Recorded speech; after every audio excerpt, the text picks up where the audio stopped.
Bienvenidos a la cuarta temporada de Metamorfoseando, tu podcast de desarrollo personal, donde cada jueves encontrarás ideas e inspiración para perseguir tu ideal de éxito y hacerlo realidad.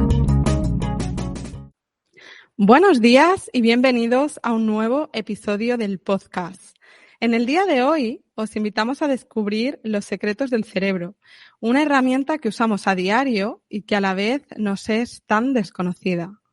¿Qué impacto tiene en nuestro bienestar? ¿Cómo es el cerebro de las personas felices? Para responder a estos y otros interrogantes, hemos invitado hoy al podcast a Sara Teller, física, doctora en neurociencia y escritora de 2 libros estupendos que encontraréis en las notas del episodio. Sara, gracias por aceptar la invitación y bienvenida al podcast. Y encantadísima, Miriam, de estar aquí. Bueno, Sara, pues yo creo que va a ser una conversación súper entretenida y bueno, para poner un poco en perspectiva al oyente, me gustaría que nos contaras un poco tu historia, ¿no? ¿Cuál ha sido tu experiencia con la ansiedad y qué te ha llevado a interesarte por el tema del cerebro y a estar divulgando sobre este tema? Pues mira, yo, como bien has dicho al inicio, hice el doctorado en neurociencia, ¿no? Y entonces, bueno, cuando estaba ya presentando mi tesis, al final del todo, empecé a sentir como ataques de pánico, ¿no? O sea, realmente, de hecho, fue una vez entregada la tesis. Aquello típico que después, cuando se supone que ya puedo relajar, es cuando, ¡pum!, me cogió todo, ¿no? Y ahí empecé, bueno, a meterme mucho en el mundo del yoga y en el mundo de la neurociencia de la ansiedad, ¿no? Quería entender qué estaba pasando en mi cerebro en ese momento, por qué estaba sufriendo ataques de pánico, por qué esa ansiedad, ¿no?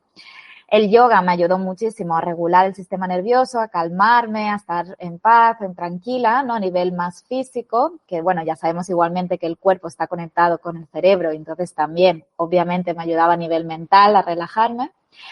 Pero la neurociencia, ¿no? El estar investigando acerca de a ver qué estaba ocurriendo, también me ayudó mucho a nivel de sentir que controlaba un poquito más la situación, que tenía un poquito más de perspectiva, ¿no? Que al final la información nos ayuda a ganar certidumbre, ¿no? Al cerebro le da miedo aquello que desconoce.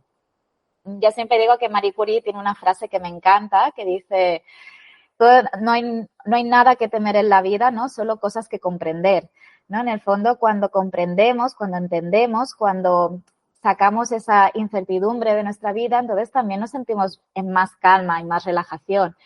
Entonces, de ahí que también, pues, eso me metiera más en ese mundo.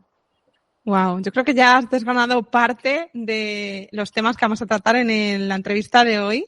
Y bueno, has dicho cosas interesantes y para ponernos un poco en antecedentes, a mí me gustaría que nos explicaras un poco de qué es esto del cerebro, cuántas partes tiene y sobre todo qué implicaciones tiene en el día a día.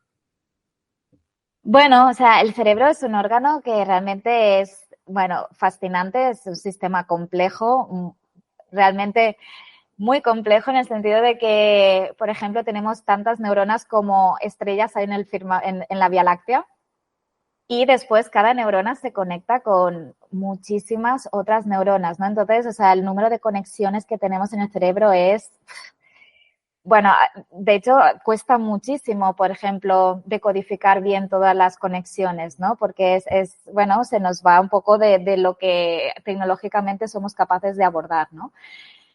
Entonces, fíjate, lo que bonito es lo que acabas de decir, ¿no? Has dicho una cosa que es muy interesante, que es que al final todo lo que hacemos en nuestro día a día, todas las cosas que incluso con la gente que hablamos, las cosas que pensamos, ¿no? La forma que tenemos de pensar, todo nos afecta, todo afecta a estas conexiones, ¿no? Al inicio se pensaban, por ejemplo, que las neuronas era como la base, lo que era la clave, ¿no? Para entender el cerebro. Y ahora se ha visto que no, que sobre todo son las conexiones, cómo se conectan unas con otras, las que nos da, pues, el cómo somos realmente, ¿no? O sea, realmente cada uno tiene un circuito único, ¿no? Y bueno, por ejemplo, podríamos hablar también aquí de la plasticidad neuronal, ¿no? Esa capacidad que tenemos de ir cambiando estas conexiones. de ir modificándolas, ¿no? De que hay algunas que se pierden, otras que se van fortaleciendo, unas que se crean de nuevo, ¿no? Y esto es en base, pues, a las cosas que vamos haciendo en nuestro día a día, a todo lo que vamos experimentando y vamos viviendo y vamos pensando. Entonces, bueno, es un gran mundo. Wow, es un gran mundo. Y hablabas también de plasticidad neuronal. Yo no sé si tiene algo que ver con estos tres cerebros de los que hablan, ¿no? El reptiliano, el límbico, el neocortes. O sea, porque al final yo imagino que los seres humanos evolucionamos y nuestro cerebro evoluciona con nosotros, ¿no? Entonces, cuéntanos un poquito más acerca de esto. O sea, la plasticidad neuronal no tiene nada que ver con esto. Ahora te cuento lo que tú me estás comentando, que es un tema súper interesante. La plasticidad neuronal, sobre todo, es el hecho de lo que quiere decir o lo que es más importante para nosotros entender es que siempre tenemos oportunidad de cambiar, siempre hay oportunidad de crecer, ¿no? De aquello típico de, no, yo ya soy mayor, yo ya no puedo cambiar, esto ya se ha visto que no es cierto, o sea, la plasticidad neuronal ocurre a cualquier edad, ¿no? Y esto es algo muy bonito y precioso de tener en cuenta, ¿no? Lo que estás comentando tú es una teoría que hay, que es muy pedagógica, realmente no es tan así, en plan de categorizar exactamente de cada parte, ¿no? No se puede romper el cerebro en esas tres partes tan exactamente, porque al final cada parte también está un poco interconectada con otras partes, ¿no? Pero yo siempre la explico también porque creo que da una muy buena idea, muy buena visión de cómo funciona nuestro cerebro. Como dices tú, primero hay una parte más reptiliana, que es la parte más primitiva, que se ocupa de funciones súper básicas, ¿no? Que hacemos de forma involuntaria, como es el respirar, el latido de nuestro corazón, el metabolismo, todo esto, ¿no? Después está esa parte más emocional, que es el cerebro más emocional, que está constituido por el sistema límbico, donde la amígdala y el hipocampo son los reyes, la reina, ¿no? Y esta parte, pues eso, o sea, se ocupa más de emociones, sobre todo muy primarias, ¿no? Como es el miedo. Cuando hablemos de ansiedad, pues, por ejemplo, la amígdala o del estrés, ¿no? La amígdala es eso, es la que realmente se activa, esta parte del cerebro se activa cuando sentimos esas emociones que ponen en peligro nuestra supervivencia, ¿no? Y después está la parte última, que es la joya de la corona, ¿no? Evolutivamente, que es la parte de la corteza cerebral, ¿no? Sobre todo lo que es la parte frontal, la que tenemos detrás de nuestra frente, el córtex prefrontal es el que está más relacionado con el tema de la razón, con el tema de todas estas digamos, pensamiento más cognitivo, más superior, ¿no? El pensamiento abstracto, el planificar las cosas, el cómo me comporto en mi día a día frente a la sociedad, ¿no? Cosas más evolucionadas. Wow, yo creo que es interesante, ¿no? Lo de la evolución, porque me venía a mí inevitablemente a la cabeza, pues hace años, por ejemplo, en el Paleolítico tendrían una serie de problemas que nada tiene que ver con los problemas que tenemos ahora, ¿no? Entonces, de alguna manera, yo creo que el cerebro, pues, podía estar diseñado para la supervivencia, para ir en búsqueda de comida, para luchar y no ser devorado por una bestia. Y sin embargo ahora, pues oye, tenemos otro tipo de problemas, pues no llegar a fin de mes, o que tal persona me ha dejado en visto, o la insatisfacción laboral, el propósito. Entonces, claro, yo me preguntaba, cada salto generacional con sus problemas, pero nuestros problemas no nos ponen en peligro real de muerte. Aún así, ¿los seguimos viviendo como tal amenaza en el cerebro? Sí, ese es el problema, ¿no?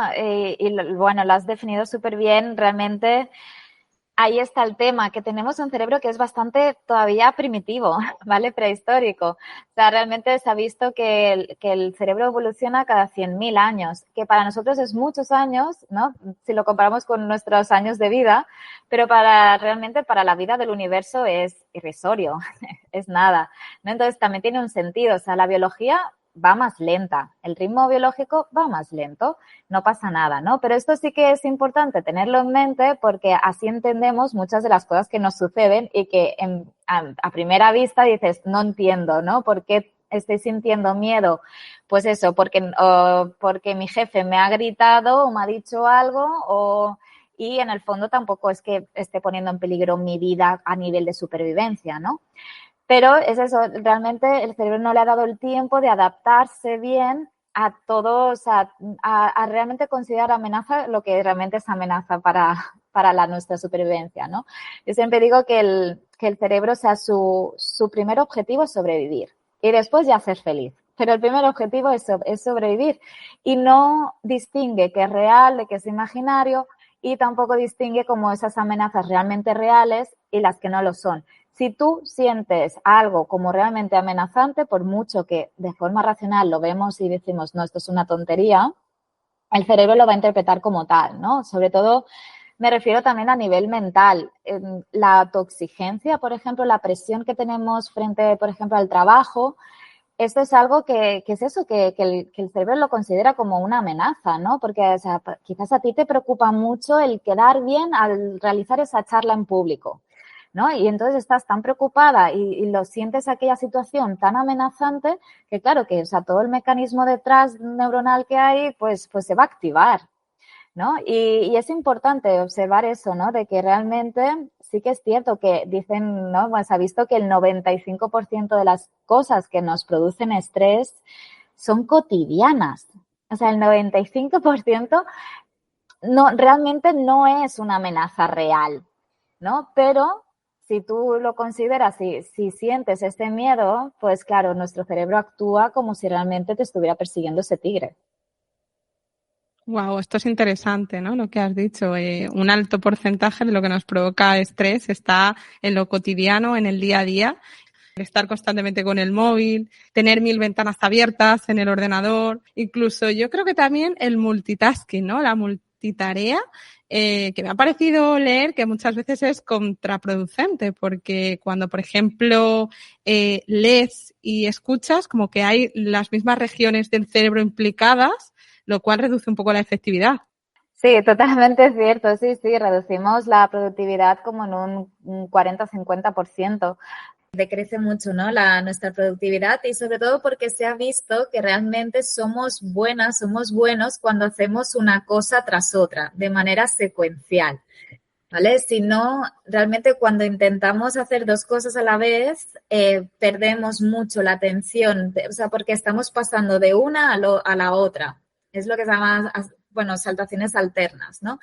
Asignaciones alternas. Entonces, realmente ahí, aunque a ti te dé la sensación de, estoy haciéndolo todo, ¿no? Y qué bien, no es cierto. Y el hecho de pasar eso a una a la otra significa que tenemos que volver a prestar atención a aquello que habíamos dejado, ¿no? Por ejemplo, si estoy redactando un informe y recibo un WhatsApp, lo miro, estoy atenta al móvil y luego vuelvo al informe, ¿qué va a pasar? ¿No? Pues que voy a tener que, o sea, un pequeño tiempo lo necesito para volver a ponerme un poquito a ver qué estaba haciendo antes, ¿no? Entonces sí que se ha visto es eso, que decrece mucho. Y lo que decías tú también de las redes sociales hacen, bueno, nos crean mucho estrés también, ¿no? Subidas de cortisol. Sí, dependiendo bueno, de eso, de cómo las vivimos y de cómo estamos en nuestro día a día con ellas, sí. Wow, esto es interesante y también me venía un poquillo a la cabeza el tema del miedo, ¿no? Que es lo que decías antes, que al cerebro le gusta lo predecible y frente a una situación así nueva o que no controla, pues ya se pone en alerta para prever una posible amenaza, ¿no? Entonces, claro, yo decía, jolín, igual el miedo tiene una función positiva, porque si yo, por ejemplo, voy por la calle en un sitio oscuro y veo que alguien, pues, interpreto que me está siguiendo o que va por el mismo recorrido que yo, a lo mejor sí que tiene un sentido positivo que mi cuerpo se ponga en alerta, ¿no? Para defenderme de un posible ataque.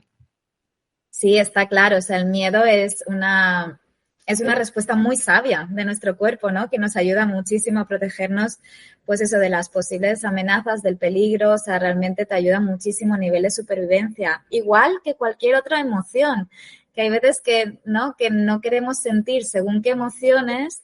Y desde el punto de vista de neurociencias que las consideramos todas útiles, ¿no? En el momento en que seguimos sintiendo según qué emociones es porque han convivido con nosotros durante todo este tiempo y es por algo. Nos ha ayudado a mantenernos aquí vivos, ¿no? Como humanos y como especie. O sea, que en este sentido está muy bien darle también esta vuelta, ¿no? De ver las emociones que tienen, bueno, pues eso, esa parte adaptativa que nos han ayudado y que por eso también hay que cogerlas de manera ecuánime, ¿no? Si no hay buenas ni malas, las emociones son útiles, están bien, o sea, es como son lo que son. Sí, y en el caso del miedo, pues es de gran utilidad, ¿no? Igual que la ansiedad. La ansiedad es lo que decías tú, al final la diferencia entre el estrés y la ansiedad es que el estrés es como más un miedo real de que te está pasando ahora. Por ejemplo, a lo mejor puede ser incluso tengo un examen, entonces me siento estresada porque estoy, ¿no?, nerviosa por el examen. Y en la ansiedad es esa capacidad que tenemos de predecir en un futuro ese miedo que va a venir, ¿no? En el fondo es algo también muy bonito, o sea, es también una emoción secundaria muy adaptativa. Te ayuda a anteponerte a posibles miedos que puedan venir, ¿no? El problema, como todo, es el exceso. Sentir mucho estrés en nuestro día, estar muy activas, ¿no? Como yo estoy también, ¿no? Muy hiperestimuladas con, pues con mil pestañas abiertas en el ordenador, con las pantallas todo el día alrededor, ¿no? Con los móviles. Claro, esto hace también con muchas preocupaciones, entonces hace que vivamos en un exceso y esto es lo que al final acaba dañándonos.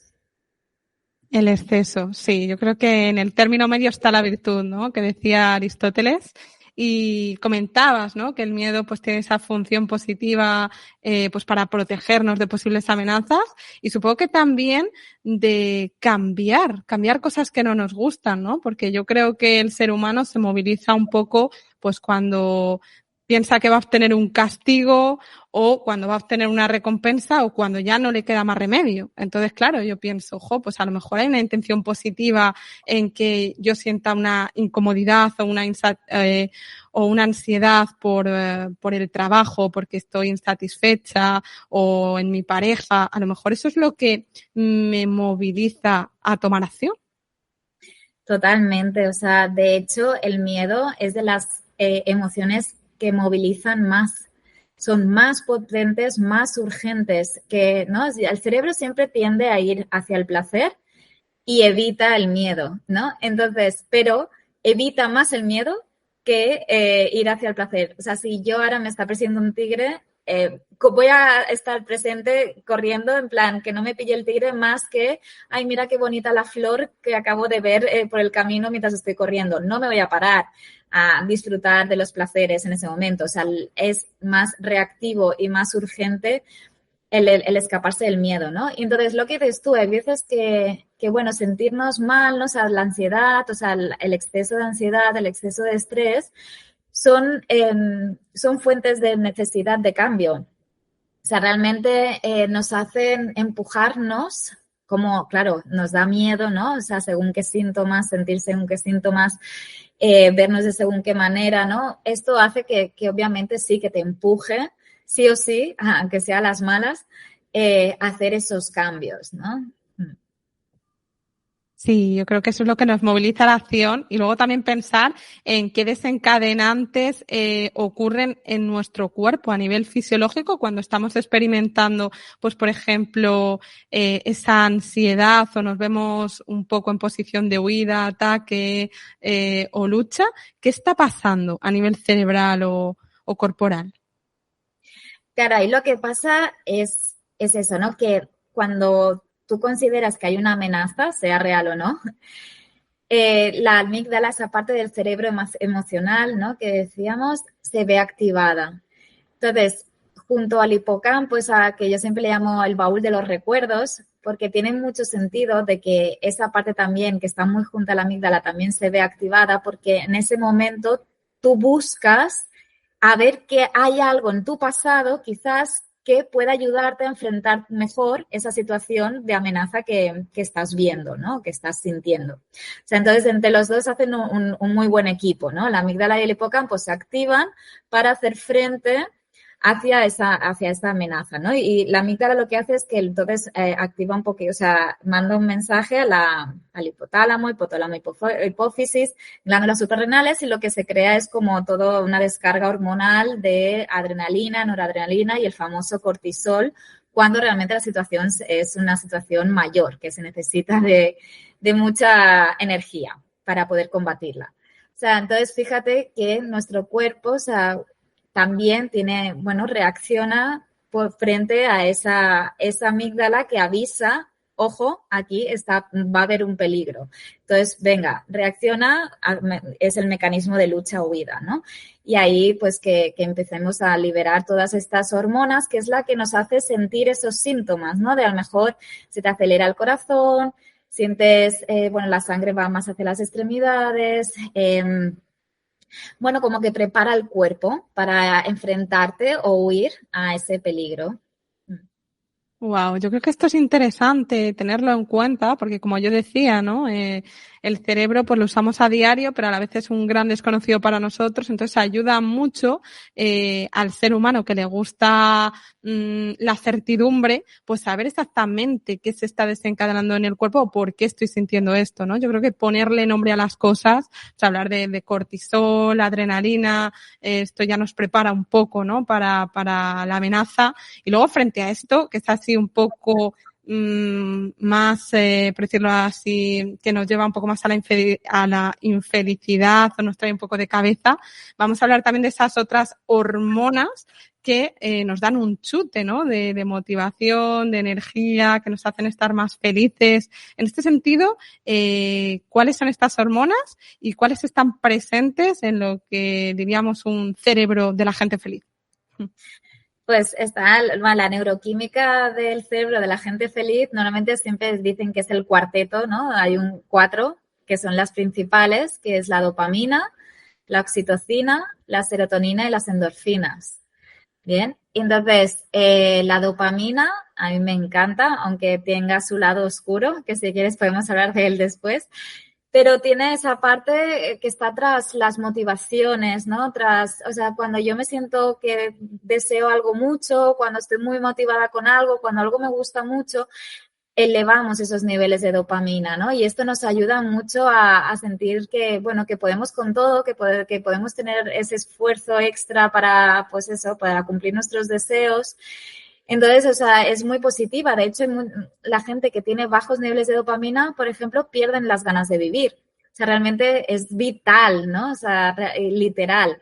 O sea, tener esos niveles altos de dopamina te va a hacer sentir esas ganas, ¿no? De vivir.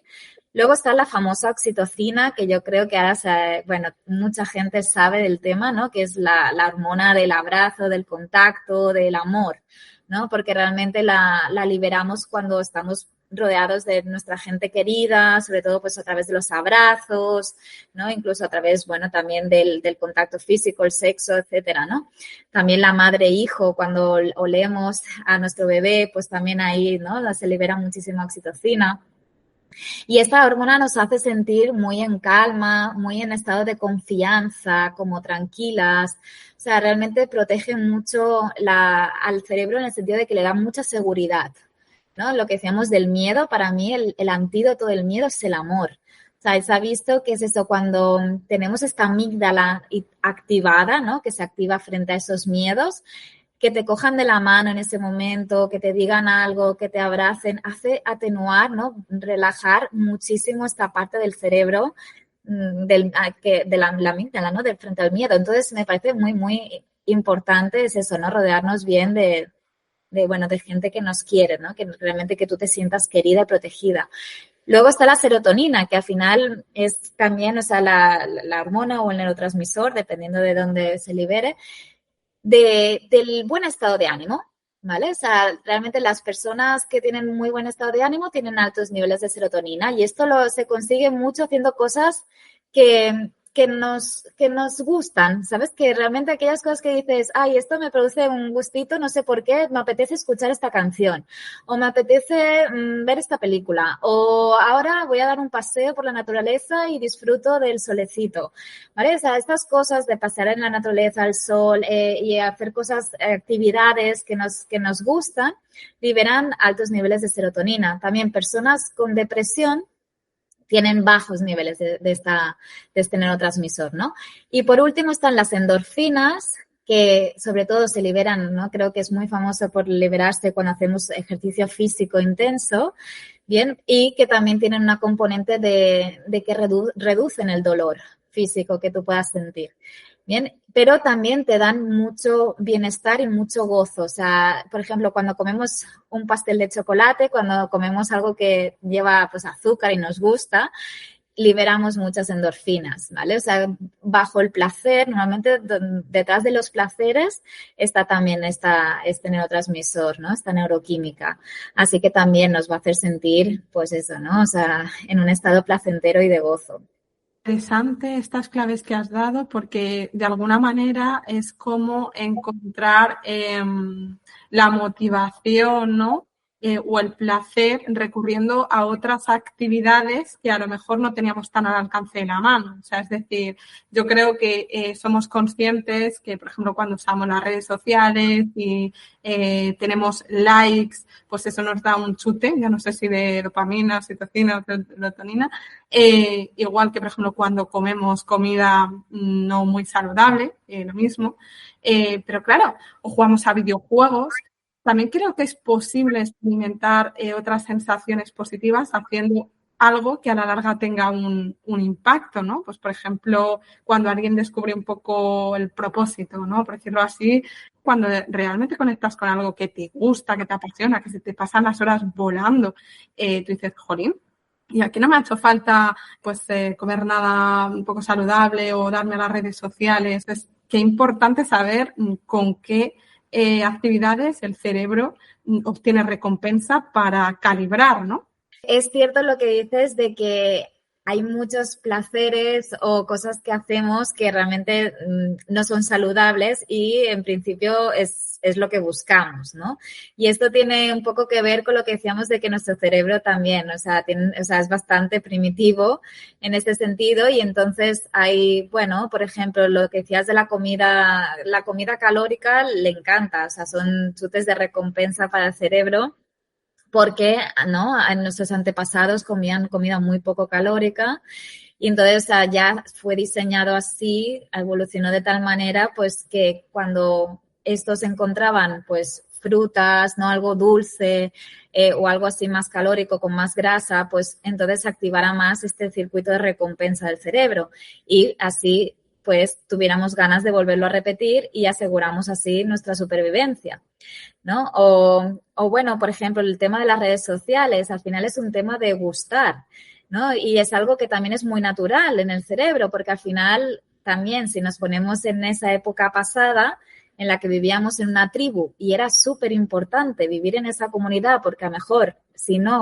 estabas fuera, pues morías, ¿no? O sea, claro, también el cerebro ha diseñado este sistema increíble en el que a ti te gusta gustar, o sea, te sienta bien gustar, o sea, se activa de nuevo este sistema de recompensa cuando gustamos y por el contrario, sientes dolor cuando te echan fuera, cuando eres rechazada del grupo, ¿no? Entonces, claro, estos mecanismos que tuvieron su sentido, que ahora quizás no tienen tanto, siguen actuando en nosotros, ¿no? Y también es verdad que, por ejemplo, pues en las redes sociales yo creo que se aprovechan un poco de conocer todas estas cosas del cerebro, porque al final es eso, juegan mucho con todo esto, ¿no?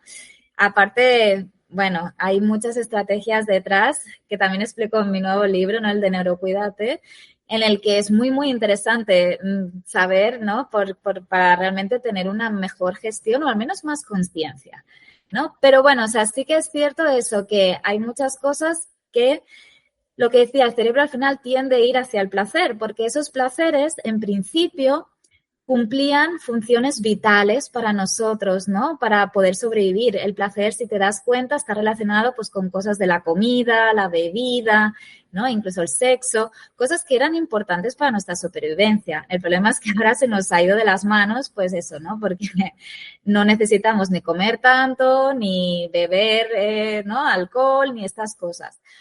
Pero bueno, igualmente es muy bonito lo que dices de qué bien que hay veces eso, que aunque tu cerebro te incita a buscar recompensas inmediatas, ¿no? Placer inmediato, qué bien que exista también las de largo plazo, ese propósito, esos deseos, ¿no? Que ahí también lidera mucho la dopamina, que es la que te va a esforzar, que decía antes, ¿no? Que te ayuda a conseguir esos deseos, que te da la motivación para ir a buscarlos, ¿no? Y esto también sienta muy bien, o sea, también es lo de siempre, en el equilibrio, ¿vale? Si siempre te pasas todo el tiempo buscando cumplir deseos, estás viviendo todo el tiempo en el futuro.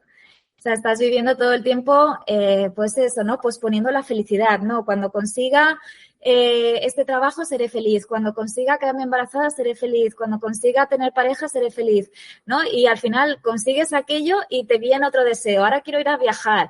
Ahora quiero tal, ¿no? Que es lo que se le llama, cuando eres así, es una persona muy dopaminérgica, ¿no? Como muy inquieta, que siempre necesita como ir cumpliendo cosas, ¿no?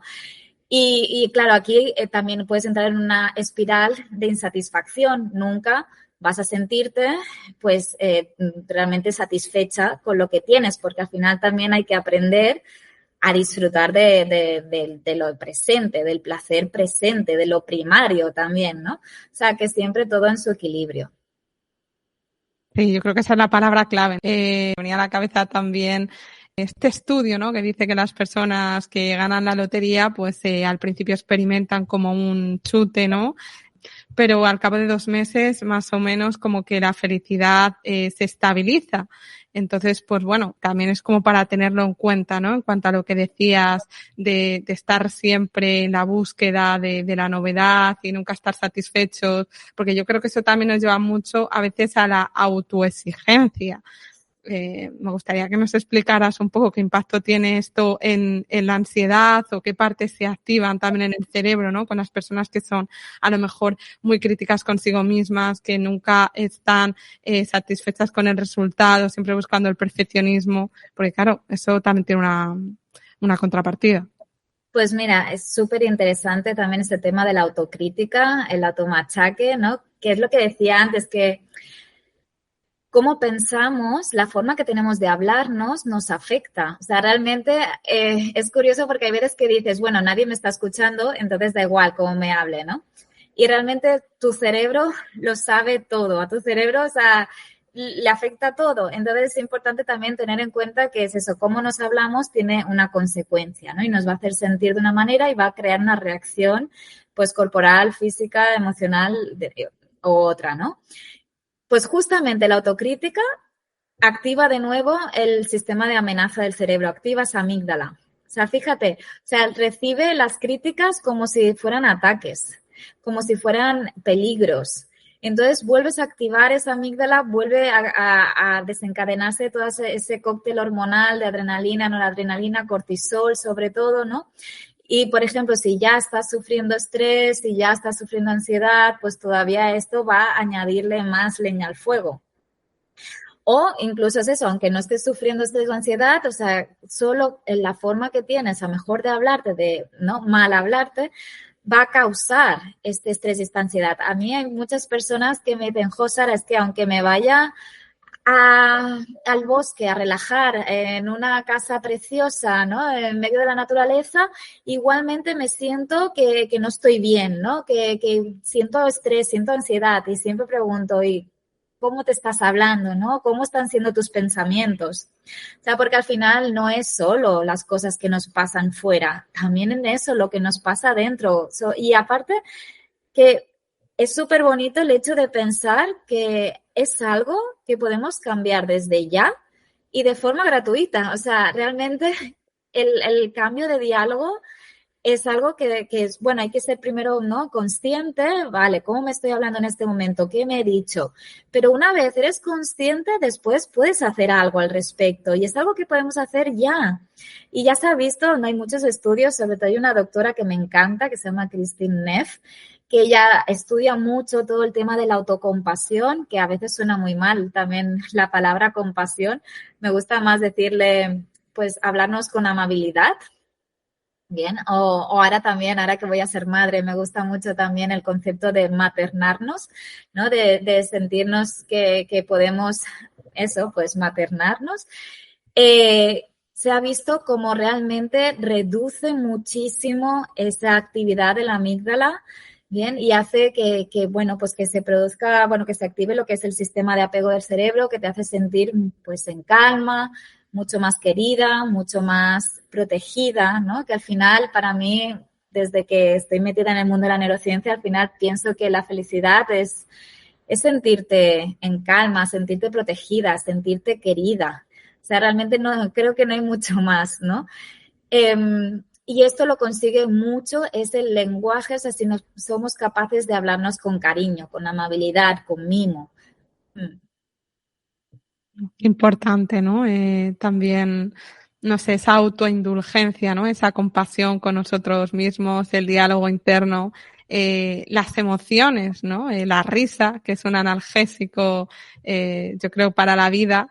Incluso muchas veces el llanto, que pese a que lo que podamos creer, muchas veces como que llorar nos hace estar en calma, nos hace estar más tranquilos.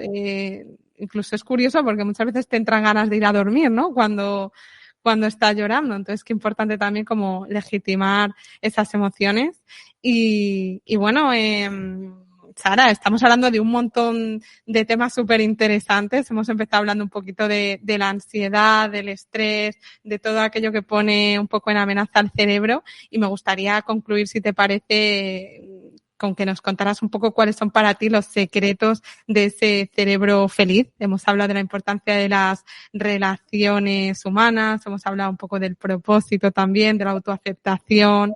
¿Qué más cosas se te ocurrirían para añadir? Bueno, me gustaría volver a recalcar, ahora que lo dices, lo de las relaciones sociales, porque justamente, ¿no? Ahora recientemente ha salido un libro, se llama La Buena Vida, que es de un estudio hecho en Harvard durante más de 80 años, con más de 1.000 personas, mirando cuál era el factor número 1 que nos hace felices, ¿no? Y no es el éxito, no es el dinero, no es ni incluso ni la salud, eran las buenas relaciones sociales. O sea, las personas que tienen más apoyo social son las que viven más felices y viven más tiempo. O sea, hasta un 50% más. Son más longevas. O sea, increíble el peso que tiene, lo que decía, ¿no? El sentirte querida y protegida. Y necesitamos a los demás, ¿no? Esto por un lado. Después, eso, para mí también el cerebro feliz es un cerebro lleno de esa neuroquímica, de ese cuarteto de la felicidad del que hemos hablado. Bien, y esto también ya vemos que está muy relacionado con los hábitos que llevamos en nuestro día a día, como no. Entonces, realmente, pues movernos físicamente, comer, nutrirnos bien, ¿no? Y el descanso también importantísimo, sobre todo ahora que hablábamos mucho de la hiperestimulación y esa multitarea. Ese descanso, no solo ya a la noche, sino también durante el día, es necesario para eso, para tener un sistema nervioso bien regulado y por lo tanto también una mente más clara, más sana, ¿no? Siempre la típica frase de en mente sana, corpore sano, ¿no? Piénsalo al revés, no puede haber en un cuerpo insano no puede haber una mente sana, ¿no? Realmente también necesitamos cuidar mucho del cuerpo para conseguir tener esa mente. ¿Qué más cosas? Pues realmente también lo de tener el propósito de vida se ha visto que es un factor muy importante, sobre todo para ganar en resiliencia, ¿no? Personas resilientes normalmente tienen ese propósito de vida, ¿no? ¿Y qué es ser resiliente? Pues saber al final combatir, ¿no? Esas adversidades, porque adversidades siempre van a haber. La cuestión es cómo las gestionamos, ¿no? Y cómo salimos de ellas. Entonces, me parece también, bueno, en el libro de Neurocuídate, ¿no? También hablo mucho sobre las personas resilientes porque me parece también muy real, ¿no? Que hay veces que pensamos en la felicidad y a veces la felicidad parece algo como, bueno, que se puede sonar a veces muy utópico, ¿no? Y en cambio, por ejemplo, ser una persona resiliente me parece increíble, ¿no? Porque al final es una persona optimista que busca lo mejor, ¿no? O sea, como la mejor mirada de todo aquello que le pasa, porque al final, mira, Ferran Casas, ¿no?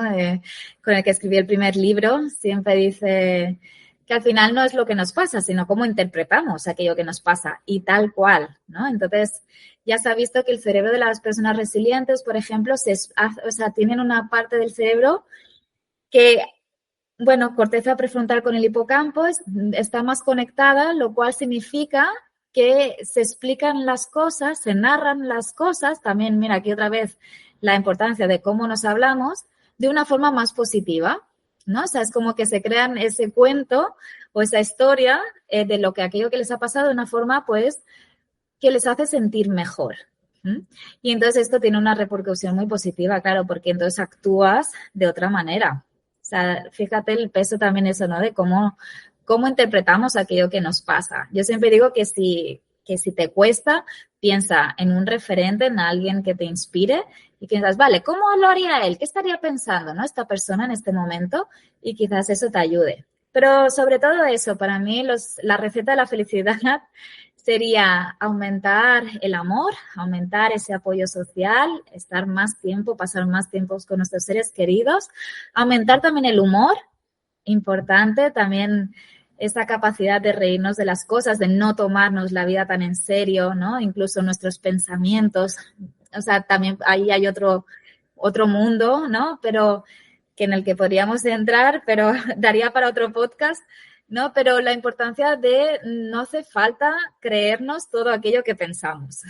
Realmente no es necesario, ¿vale? Podemos reírnos mucho más. La risa, como bien has dicho, eso, o sea, es increíble, igual que el llanto, todo el expresar las emociones, pero en este caso el humor también es un sistema de protección del cerebro. O sea, frente a amenazas y frente al estrés, ¿eh? Es otra forma que tenemos, otro recurso de combatir ese estrés y esa ansiedad. Entonces también hay, pues, ¿por qué no utilizarlo, no? Y disminuir quizás ese exceso a veces del deseo o ese exceso de ir a buscar los placeres inmediatos que sabes que no te van a hacer bien, ¿no? En los malos hábitos. Entonces, si más o menos, ¿no?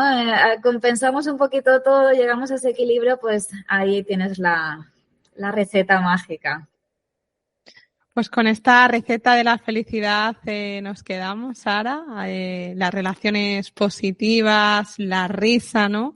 El tener, bueno, unas expectativas un poco mesuradas sobre la felicidad, ¿no? Que como decía Erich Fromm, si no eres feliz con lo que tienes, no vas a ser feliz con lo que te falta, ¿no? Entonces está bien un poco ir en búsqueda de nuestra mejor versión. Yo creo que eso le da mucha motivación a nuestro cerebro, pero también, pues oye, siendo un poco compasivos con nosotros mismos y dejando de un lado la autoexigencia, que no es necesario tenerlo para ayer, ¿no? Así que bueno, con esta reflexión me quedo yo en el día de hoy. Ha sido un súper placer tenerte hoy. Creo que has aportado un montón de visión y nos has dado un poquito más de pautas para entender al cerebro, que al final es de lo que se trata. Y bueno, no me puedo salir de esta conversación sin que antes les cuentes a nuestros oyentes dónde pueden seguirte, qué estás haciendo ahora y cómo te encuentran. Pues pueden seguirme en mi Instagram, Sara_Teller, o en mi página web, sarateller.es. Y nada, y bueno, ahora estoy a tope con la promoción de este nuevo libro, también dando cursos de neurociencia. Y aunque en breves es cierto que bueno, que voy a dar a luz una niña, enseguida yo creo que tal y como soy, que soy también bastante dopaminérgica y me mueven mucho mis motivaciones y pasiones, seguramente volveré al redil en breves, sí. Wow, pues anotamos todas estas referencias para que puedan seguirte y encontrarte porque compartes información de mucha calidad, así que yo invito a todas las personas que nos están escuchando a seguirte desde el día de hoy.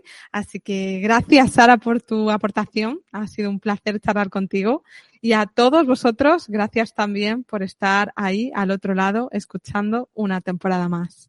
Si os ha gustado este episodio, os recomiendo también el 77 y 139 del podcast, donde hablamos con Catalina Hoffman y Blanca Mary Sánchez. Os dejo enlace para que podáis escucharlo en las notas del podcast. Y a los que queráis saber un poquito más sobre mí, os animo a seguir mis pasos en mi web, www.metamorfoseando.com, donde tendréis acceso a todos mis servicios y sesiones. También podéis seguirme en mi cuenta de Instagram y TikTok, @metamorfose.ando, y suscribíos a mi canal de iVoox, Spotify, Podimo y Apple Podcasts. Recordaos que con vuestras suscripciones, me gusta y comentarios, me ayudáis a que la comunidad crezca y a que más entrevistas como esta sigan siendo posibles. Os mando un fuerte abrazo, un beso y hasta pronto.